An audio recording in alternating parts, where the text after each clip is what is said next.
and welcome to Ditch Diggers Dialogue Volume 29. Today we are excited to be joined by Shafuel, Chris, and Steve from People's Bank, who will share their perspective and expertise on navigating acquisition loans. During today's session, we ask that you keep your microphones muted until the floor is open for questions. But if you have questions or thoughts that you don't want to forget, please feel free to type them into the chat box, and we will be addressing them as we go. So now I will turn it over to Shafuel, who will get us kicked off. Thank you, Ashley. Can you hear me well, everyone? Perfect. Thank you. Good morning, everyone. As you know, we are very well connected with the ACCA, and thanks to ACCA to giving us the opportunity to present this specific topic, which is acquisition lending on the SBA side as well as the conventional side. I'm very grateful and thank you for the opportunity. So that this is our focus. We're going to go very high level about the topics. Then, of course, there's a Q&A session. We're going to address the questions. Let me introduce myself. I'm the managing director of People's Bank on the commercial side of the business. I oversee DC, Maryland, and Virginia market. And I've been doing this over 23 years, predominantly on the commercial side of the business, specialized on the M&As on the conventional side. And so as you can see on the slide, we are People's Bank based out of Marietta, Ohio. We have a history of over 120 years, formed in 1902. We trade our stock in NASDAQ. Our symbol is PIBO. We are top 150 banks in the nation, probably 6,000 banks out of 6,000 banks. We have all services available that any other bank can offer. We have a business banking, insurance, private wealth, where Chris comes in and help us out, SBA lending and government funding and lending. Steve Cax comes in and help us out. We have a equipment leasing group, and finally equipment finance group. So our focus, as I mentioned, would be the M&A side of the business. So that's the overview of the bank. As you can see, we are in 6 footprints: Ohio, Kentucky, West Virginia, Maryland, DC, and Virginia. Those are the 6 markets we're actively operating. We have a loans on the book over $6 billion. Asset size of the bank size is a little over $9 billion. Deposits, $7.5 billion. Market cap, in NASDAQ, $1.1 billion. That's us. With that note, I'm gonna hand it over to Steve Cax, who is our SBA specialist, who covers all our 6 footprints, and he'll take it over from there. Thank you very much, Shafuel.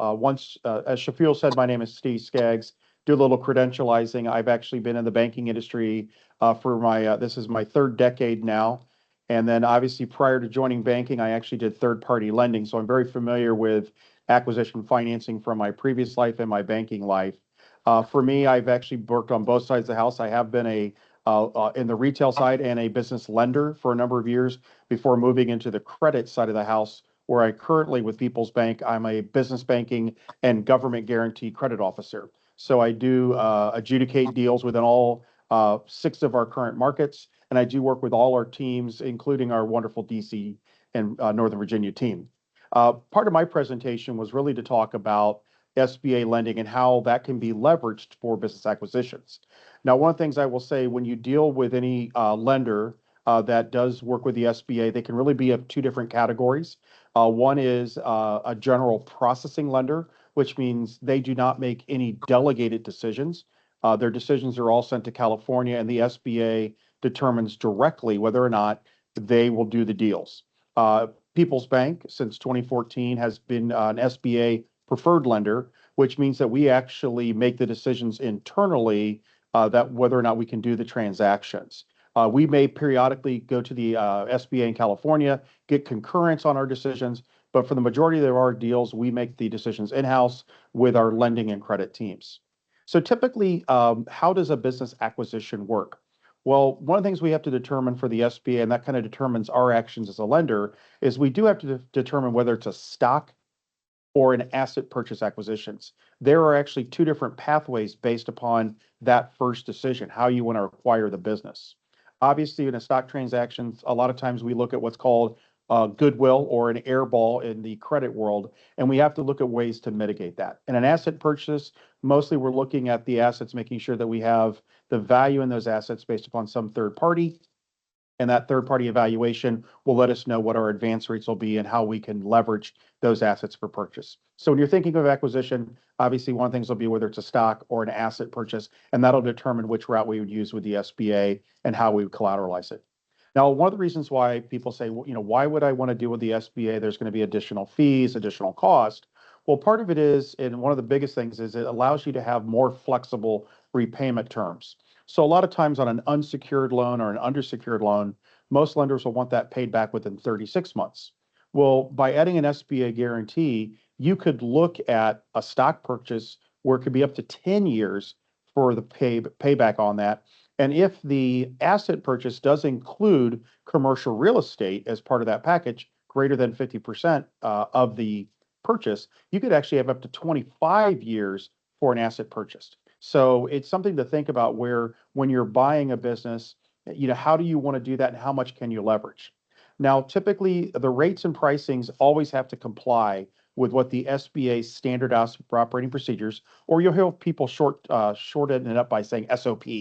But the SBA does delineate what you can and cannot do, and that what those rates will be based upon. So lenders cannot use what they call their cost of funds, the internal cost of funds. They need to use some type of an external basis. And right now, the external basis most accurately used is prime. The SBA does have a very obsolete peg rate. And actually, there's only one loan currently right now with the SBA. It's called the Working Capital Pilot Program that has SOFR. We're hoping in the near future that the SBA will utilize SOFR for their traditional and flagship 7A program. But at this point in time, it's not available. It's only available on the pilot program. Now, one thing I do say, whenever you involve a government entity to help guarantee, and keep in mind, it's not a guarantee on the upfront, it's a guarantee on the back end. We hope that every deal that we do with SBA lending, we never have to have the SBA honor the guarantee, but that's what it's there for. It's a back end guarantee. So processing times are usually slightly longer than our standard conventional loans. And a lot of that has to deal with the fact that there is certain government required documentation that we have to receive. One of them is obviously copies or certain transcripts of maybe tax returns. Those take time from the IRS, so we can't make other agencies work faster. We work within their times. But that's typically kind of how does it work. But how do you apply? Well, obviously, those who can apply are operating businesses that are organized for profit and located in the United States. So obviously, that's different things there. So organized for profit's a big one. During PPP, a lot of people said, oh, I'm a nonprofit, I can get a PPP loan. That was an exception for disaster lending, not for regular 7A. So we do look for organized for profit organizations, and the businesses have to already be or in the process of being organized when they go to application. Located in the US, we have had situations where we've had an American affiliate of a foreign company, but they do need it to file their taxes, do everything here to be able to qualify. The one thing that's interesting is people say, what does it mean it being a small business? Well, there are size standards that are readily available, and the size standards vary either based upon annual revenues or number of employees. It's amazing in the manufacturing space how large some of those numbers can get. So we always want to double check and make sure that they can meet the standard definition first. There is also an alternate size standard definition, which does look at just looks at revenue and as far as your taxable revenue. So you'd have to have tax returns to qualify the alternate. And then one of the things is you also cannot be what's called an ineligible business. So one of the big ones historically has always been anything related to marijuana, and that is yet to change because at the federal level, it's not totally legal to do, to do marijuana-based businesses, but also businesses that maybe not have a purely legal, like gambling, racetrack gambling would not be a business we could support. But that's, for the SBA, how does it work? Obviously, we're using it obviously to provide greater terms for payback, longer payout time, gives you some opportunity to recover that investment you made. And then obviously it just needs to meet the rules and stipulations of the SBA. Now, what I'm going to do is I did a lot of talking there, and I apologize, took up a couple of minutes, but that was the purpose of it. I just wanted to stop here for a second and see if anybody had any direct questions on this slide before we move on and go back to Shafiul.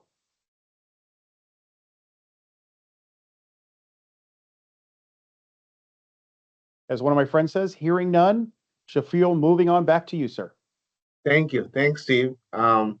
So as you can see, the corporate and middle market lending, that's a little different than the SBA. We don't gather the SBA guarantee in this case.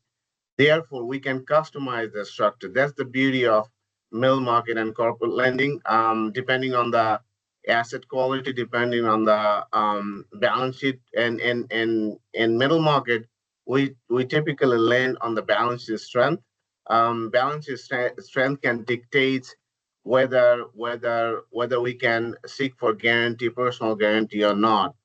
Primarily, our primary sources of repayment is cash flow, then collateral, then the guarantee if that is needed. We in the construction industry, I have done in our bank and previous banks quite a few acquisition transactions, and those are that includes ESOP, and those are non-recourse, which is non-guarantee lending because of the stronger balance sheet. There are some parameters we look at when we look at the balance sheets, i.e., one could be balance sheet leverage. Banking standard is below 3%, three times. On the cash flow leverage side, we look at cash flow leverage, which is funded debt to EBITDA, below three times. Balance sheet leverage is funded debt to tangible net worth. And of course, we look at the fixed charges, which is 1.25 times, meaning every dollar debt, you have to have the cash flow $1.25. That's very basics lending when it comes to commercial and middle market acquisition lending. In on the construction industry, the acquisition lending I have done over the years, mostly on the asset acquisition. So we look at the asset quality. Therefore, we request the buyer to do the certain due diligence. One of the due diligence are the quality of earnings, and quality of earnings test the of course quality of earnings, and they highlight the asset quality and things like that. So we can look at the asset, and we can leverage the asset and put some margins on the asset. Some real estate assets, for an example, we can lend up to 80% on the equipment. On a forced liquidation value, we can lend up to 70, 75, in some cases 80%. We also look at the historical performance. If at least last 3 years historical performance before we entertain the proposed debt. Industry and future outlook of the industry also we look at. We want to see how big is the industry, where the industry is trending next 5 years, what are the challenges the industry can face, and how this particular acquisition will handle the challenges in the future. We look at all those metrics, and we have the certain database. We can pull those metrics from our database. The basic credit expectation, I like to highlight that when you look at any credit application, whether it's probably SBN and conventional, we look at the 5 C's of credit. Probably some of you are familiar with this. We want to see how much capital you're bringing into the transaction, meaning how much equity transaction. SBA, the difference between SBA and us, SBA can get away with a smaller capital injection versus conventional. Typically, we ask for 20% down payment for any kind of acquisitions. Collateral we just discussed. We look at the collateral quality, and based on that, we can put a margin on this advance rate. Condition, how favorable the condition is for this kind of acquisition, how favorable condition the balance sheet has to handle this extra debt on the balance sheet in terms of monthly payment on payment structure. Capacity, again, the balance sheet has enough capacity the owner have enough capacity? Do they have the infrastructure in place? Do they have enough employees in place? How well sync those new acquisition and the existing business together to put forward in the future for the greater success? Character, we look at the if there is a personal guarantee loan, in that case, owner and the C-suites who runs the company. We also look at the owner's character and the how well performing team there out there when it comes to COO, CFO, CEO, and of course the owner. We look at the character just to make sure there's no delinquencies on the credit report. There's no um, unexpected, unethical stuff on the background and things like that. Um, one of the major, difference and Steve can fill me in on the conventional and SBA side is equity injection, and we need a higher equity to do a transition, at least 20%, some cases 25%. On the SBA, since there's SBA guarantee, you can put down a smaller equity, maybe 10%, to make the deal work. When it comes to unsecured or undersecured lending, we call it airball financing. We always prefer shorter term. We banking industry typically go for 3 years term on undersecured lending.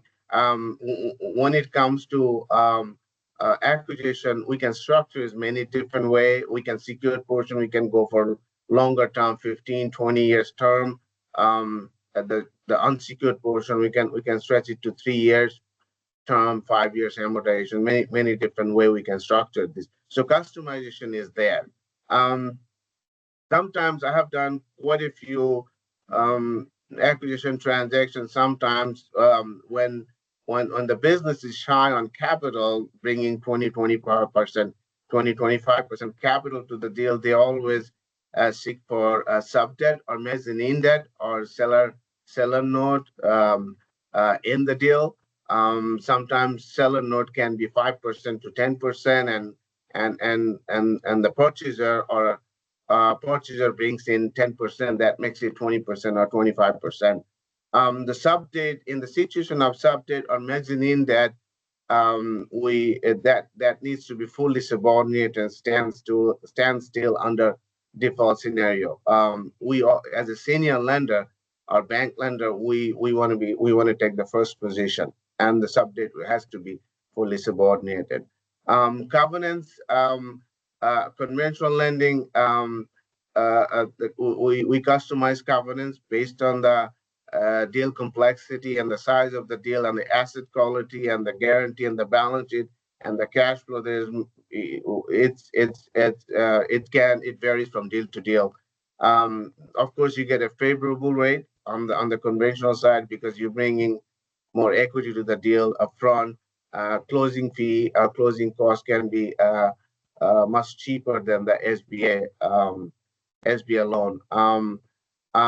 As I mentioned, that I would highly recommend you do the business valuation before you get into a transaction, because you want to know how quality the business is, what's the value came in. Value came in as is asset value. There's two ways you can measure the valuation, or we call it quality of earnings.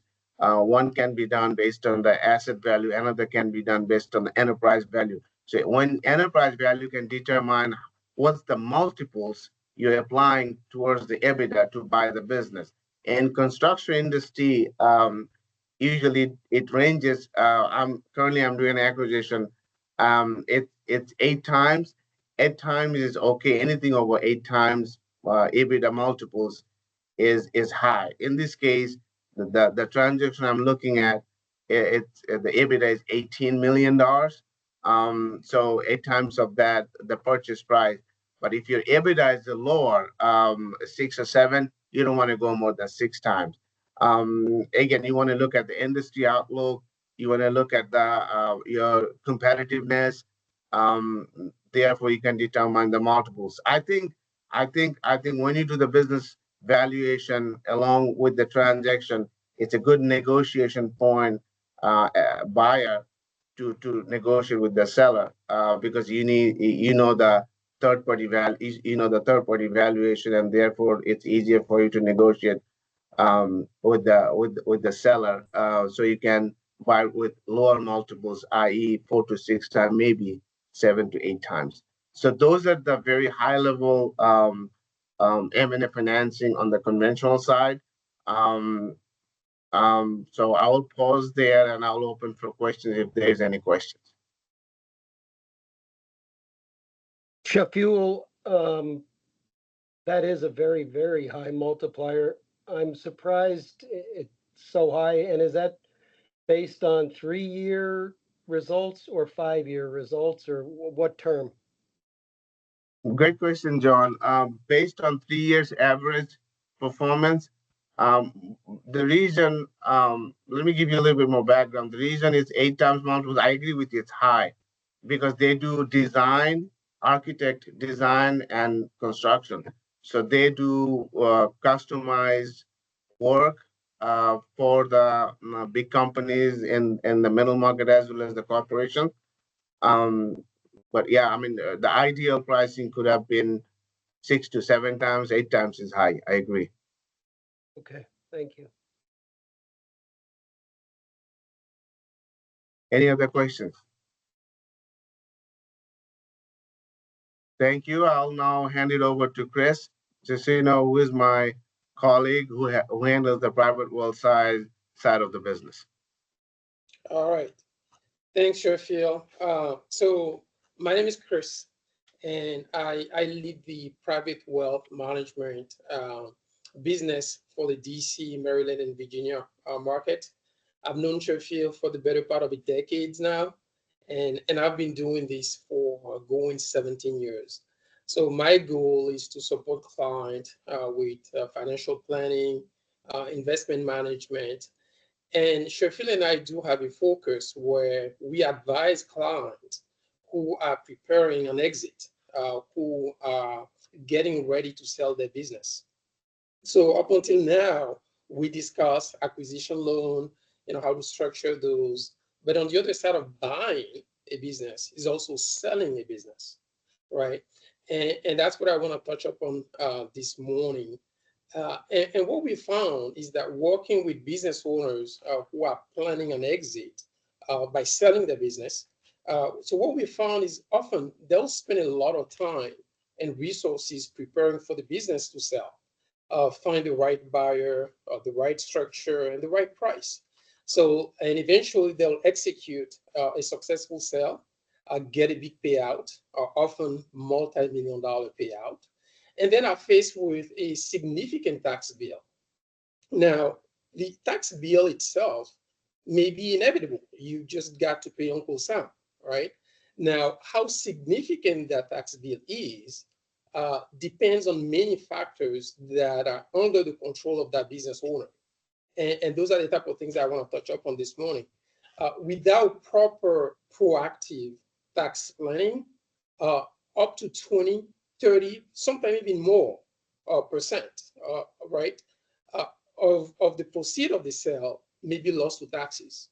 And when you think about it, it is a significant dent in the owner's net worth, in the family wealth, and legacy planning ahead, right? So you might answer, okay, well, what's the answer? You might question, I mean, what's the answer to that, right? How does one proactively plan to mitigate taxes that are a few years down the road? So the best practice, and my answer to that, is to put a team together. You put an advisory team together, a team of experts dedicated to support you through that journey from now till the sale. Ideally, that team will consist of a commercial banker, a middle market executive like Sheffield, your CPA, an estate attorney to address the family wealth impact of selling the business, and a financial planner who understand the intricacies of exit planning. So you share your goal with that team and start planning right away, all right? That can save you significant amount of taxes down the road. Now, there are so many different strategies to consider, Now, we have limited time this morning. I just want to touch upon a few. So the first one I'll touch upon is, the first thing you want to do is how you structure the sale of the business. And Steve mentioned asset sale and stock sales earlier, and Sheffield mentioned ESOP. So those are all good options, but which one is most appropriate to you, the type of business you have, but also your personal objectives, right? So if you do consider a stock sale versus an asset sale, just keep in mind, in a stock sale, the buyer assumes the liabilities and the seller benefits from a lower tax on long-term capital gains, something to keep in mind. In an asset sale, the seller could face higher taxes, especially on items like inventory, equipment, or when there's depreciation recapture. So again, things to keep in mind. So again, the best structure will depend on the type of business you own. But a critical tip here, right, is whichever way you go, you want to be prepared to negotiate the allocation of the purchase price to favor capital gains over ordinary income. This can result in significant tax savings down the road. So the second strategy I want to share a little bit of information about is the use of tax deferred vehicles. I like that particularly because it's very flexible. It doesn't require a lot of effort. It's something you can do on an ongoing basis, right, before you get to the to selling the business itself. So there's several options there, right? You can just choose to wait till you get the proceed and reinvest your gain into a qualified opportunity zone fund. That will significantly lower your taxes and defer, even reduce your taxes on capital gain. And we're finding that to be more and more popular for the last few years. Another option mentioned earlier is the ESOP, right? The employee stock ownership plan, which allows you to sell shares on ESOP for a tax-free rollover, providing tax relief and potentially benefiting your employees as well. But there's one that I find that almost every business owner that I'm working with is actually employing now, is implementing. And it is the most simple, actionable strategy you can implement right away. And it has to do with your investment portfolio. So if you do have an investment portfolio, one that is allocated primarily to equities, to stock, you want to go into a strategy that is systematically harvest losses for you, right? And losses that you can accumulate. And then later, whether it's 2, 3, or 5 years down the road, you can use those losses that you've harvested over the years to offset your gains, right? Instead of just the general practice that we'll do without any tax awareness, for advisors, generally we'll just harvest losses throughout the year when it makes sense, and especially toward the end of the year, we are kind of rushing, to get to harvest as much losses for you. But what I'm recommending it is that you do it with purpose. The money manager, the investment portfolio manager, adopts a strategy that does it systematically throughout the year. So how does that really look like in practice? Let's go to the next slide, Sheffield. Sure. So this is just a case study, just gives you an example, and from a real life example where we had a business owner who's planning to sell a business last year in 2024. In 2022, decided, okay, I want to sell my business, I want to exit.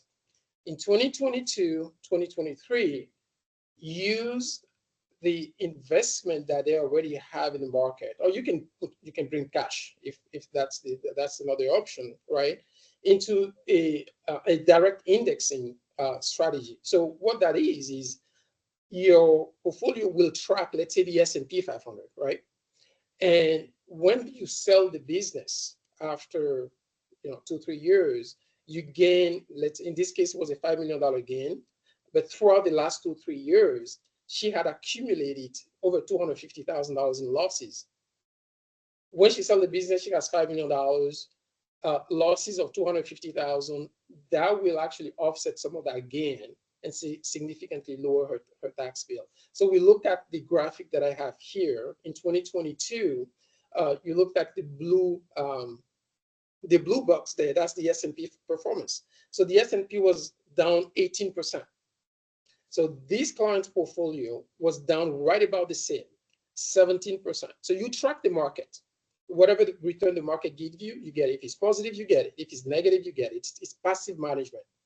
Now, but because of the tax loss harvesting that was happening throughout the year, yeah, the portfolio was down just like the S&P, but the client was able to capture $179,000 in losses. All right, so you just bank that, just put there, waiting for your capital gain event to occur a few down the road. And then we go from 2022 to 2023. The market was better this time. And again, we're tracking the S&P. The S&P is up by 26%. This particular client portfolio will be up about 25.9. And you'll see the range there, the variance there is going to be less than 0.5%. Generally, it's about 0.2, 0.3, and it has to do with the tax loss harvesting that's happening, but it will be in line with the index. So the index was up by 26%. This particular client's portfolio was up by 25%. But then on top of that, they still capture $73,000 in losses, right? And this is based on $1 million that was invested. And then you accumulate that over a few years. By the time you sell your business, you're coming to significant gain. And you go back to your advisor, you go back to your CPA, who already know what we were planning on doing, accumulate those and use it appropriately as best see fit. So that's what I wanted to share with you this morning. It takes, you'll save significant amount of money, of wealth, by planning ahead if you are considering selling your business.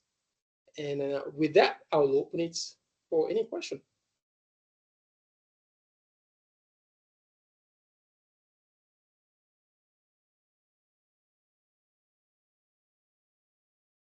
Question, comment for any one of us, because I'm the last speaker for the webinar. So this is the wrap-up period where we want to hear from you. We'll take feedback, but as a question and that we could hopefully provide you answers with as well.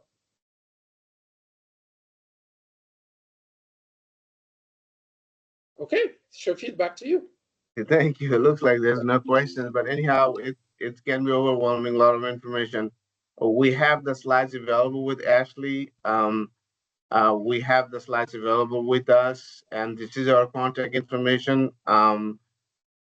If you have any questions further down the road, and if you go through a transaction, please feel free to give us a call.